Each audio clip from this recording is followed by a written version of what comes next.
naniniwala kayo na pinagpapantasyahan kayo ng mga batiin? Lalo na si Michael. Lalo si Michael, Oo, si Michael. Ako may regalo na nga ako sa kanya. Hindi, ako, kung may ganun man o hindi, ako kasi kung ano man yung gusto nilang tingnan, kung ano yung itsura ko sa kanila, okay lang ako, basta alam ko naman na maayos naman sila. At saka, sobrang natutuwa ako dahil may mga tao pala na kagaya na nasa LGBT community na nagkakagusto sa'yo. Parang sobrang, pati sila nakuha mo na maging market mo na nagugustuhan na rin pala niya, mga ganun na. Pero pag may nagsabi naman sa'yo wala ka nang tataas? Wala pa naman, pero may nagsabi na nakita ko na yan. Naka-move on ka na? Kasi pag i-google mo, lalabas ka kaagad eh. Dito, sabi ko nga, kung pinoblema ko yun, baka hanggang ngayon hindi niyo ako makakausap.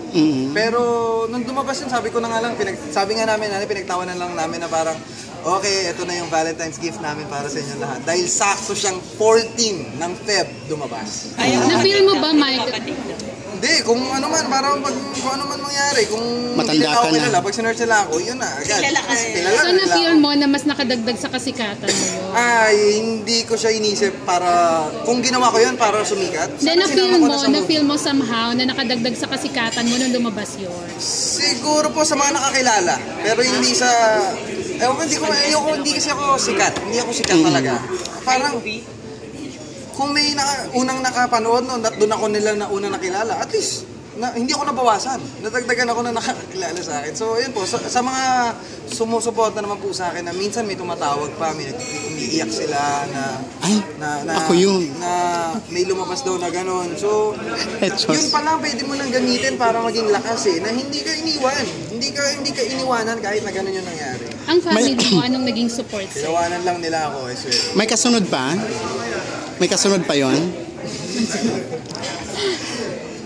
Baka Tignan nyo na lang. Hindi, wala. Di ba ngayon may baby ka na, naisip mo ba, na-consider mo yung pwedeng maging impact nito sa kanya paglaki niya?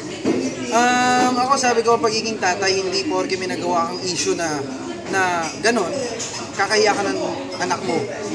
So, ako, the more na iisipin ko kasi yung issue na ganon, the more na hindi ako makapag-focus para sa future ng baby ko. So ngayon, ginagawa ko na lang yun, katatawanan na kapag may nagsasabi na ganito, ganyan. Sabi ko, download mo yung link, gano'n na lang para minsan sa interview ni Tito Boy ata yun, na sinabi ko na, tinanong niya kasi ako, anong natutunan mo sa nangyari na yun? Sabi ko, Tito Boy, natutunan ko, sa susunod, dapat magpapatay ka na ilaw. Yun, natawa na lang sila. So, hindi na nila inisip na, hindi na affected tong tao na to. So, ba't pa natin problemahin na kahit anong sabihin naman natin pala sa kanya, tatawanan lang naman pala niya. So, feeling ko gano'n na lang po. Kung nagkamali ka. Sabi ko nga, pag nagkamali ka, alam mo dapat na nagkamali ka. Kasi pag hindi mo po alam na nagkamali ka, mahirap yung ugali mo na nagkamali ka na, hindi mo pa alam na may nagawa ka pala. So, ayun po, sabi ko naman sa mga sumusuporta sa akin at sumusunod kung ano man yung talent ko, kung idol man nila ako, sinasabi ko na hindi ko sinira yung pag-iidolo nila sa akin dahil gumawa ako na gano'n. Sabi ko, nagkamali ako doon at wag niyo akong tutularan. Sinabi ko talaga, wag niyo akong tutularan kung ano man yung nagawa ko na gano'n.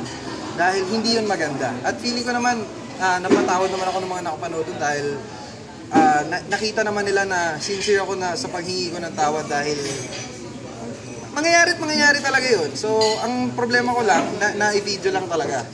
Edgar. Normal lang naman kasi yun. Edgar.